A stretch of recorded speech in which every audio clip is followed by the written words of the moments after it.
At what age did you begin learning English? 10 years old. Why did you want or need to learn English? It was mandatory. In your school? Mm-hmm. In what circumstance did you learn English? Was it in school, English, country, parent, and how were you taught? I was taught in school with a book, like 3 hours a week, and then as I grew older, the number of hours started to increase, and at 12th grade, that's where I graduated with English. Was it a class and were you tested on it? I was tested every week or every other week. Okay. And do you think your learning experience of the language could have been improved with like different teaching styles or? Absolutely. It would have been a lot better if I had a native speaking teacher, not a teacher that spoke my language and spoke English with an accent. I would have been better if I did a lot more exchanges with students abroad, or pen friends, and things like that. Do you have memories of learning the language? Yeah, absolutely. Do you have any stories or anything? Well, we used to learn things that were absolutely relevant in everyday's life. Example, Mike Taylor is rich, or is John in the kitchen, or things like that. Like things that you never use in a conversation, and things like how are you, or how have you been, or what do you do for a living. Those things you never learn how to say it. I think things have changed since then. They're adapting the learning of a language to everyday's life, but back in the days it was things about, things that you never ever use in a conversation. Okay. And how does it feel communicating in your second language compared to your first? So do you find it more complicated in English? And I know you always complain about not getting our humor. Can you tell me about that?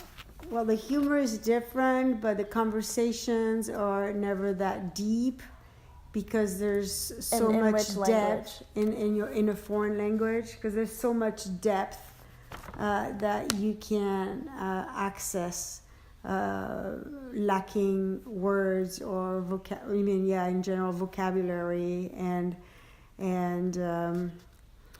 it's more like the English I use is more like an oral language than a written one. So can we erase that? Why? Can we erase? Yeah. I'll cut it out. Okay. Keep going. So I'll ask the question again. How does it feel communicating in your second language compared to your first? So in a second language, because you lack vocabulary, the depth of your conversation is never, you're lacking words. So you can't go very deep in what you're saying. It always stays kind of superficial. So you can't express yourself as well? You can't express yourself as well. And yeah, you're lacking tons of words because you learn it so late. You're lacking tons of words to go in depth. And so that's one thing. And then humor is also very complicated. And at first, you have a tendency to translate whatever you want to say from your native language into the second language. And translating, it's taking a lot of work in your brain, going back and forth, And later on, when you become better, it comes naturally. You don't need to translate. But that phase where you have to translate is really exhausting. Do you still get exhausted after living in America for 20 years more? No, because I talk less and less. What are the rewards or frustrations of being bilingual? Not being able to say all the things I want to say, not being able to talk back as fast as I would want to do it. Lacking vocabulary is, in my opinion, the biggest frustration. And like watching movies in English? Yeah, accents are problems. Ethnicities that speak with different vocabulary or different accents in America makes it a problem for me to understand. So are you more comfortable when when Dad and I speak rather than other people that you hear in the streets? Yeah, I think the diction has changed too. For example, like in the movies, in the movies in Hollywood in the 50s, everybody was very clear and everybody was articulating, everybody was speaking slowly and very clearly. And now it's like the words are swallowed, nobody has a great diction. Rarely any actor has as good of a diction as they used to have in the 50s. And when people use slang?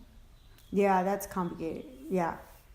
Slangs and accents. Like I don't understand,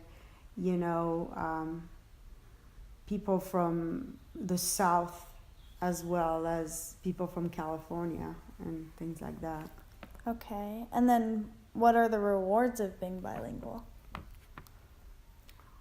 Well, to communicate with the people that you meet, to be able to be understood and to communicate ideas.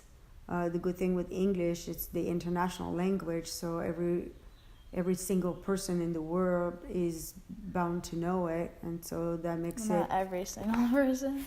Well, all countries. And what about your job? How does it factor in? In my job? Well, I'm the bridge of communication between foreigners and people here, so I help everything get smoothly because I understand what the foreigners say to me and what the American people say to me, so I'm a bridge of communication. Do people here sometimes not understand what you're saying, and do you ever have to repeat yourself? All the time. All the time? And then do you have to ever have other people repeat things? Yeah, that's because I was taught late, and I was taught with people that were not natives and taught me wrong, and it takes a long time for a brain to how do I say that? It takes for a long time for the brain to wash away all the bad habits and to start over again, brand new, especially when you're older, to erase all the wrong things that were taught to you, and that's hard, and start all over, that's hard. And compared to just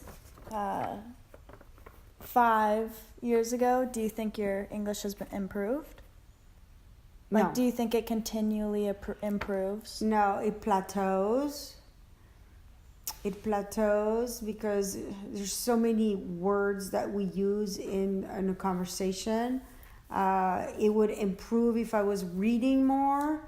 It would probably improve if I was speaking more, but But you think at this point you're just saying the same words over and over? Yeah. My vocabulary would improve if I was reading more books, that's for sure.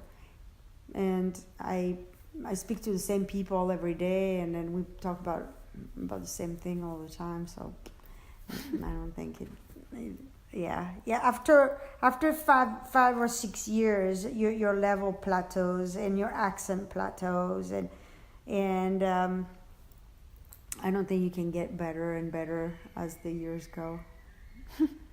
You Well, reach you your said level, but and if then you after read that, books. you reach. I mean, as far as oral communication, when you reach your level and you have your accent and it's all set in, you know. But you don't think you have a French accent? Well, no, because I hear people speaking French and they don't have my accent. I don't have an American accent, but I don't have a French accent. There's words that I put in American words. There's emphasis on syllables, and sometimes I use the wrong syllable to emphasize on, and so it comes out wrong. Yeah. Okay. Thank you for letting me interview you. You're welcome. Okay. Thank you for having me. Okay, thanks.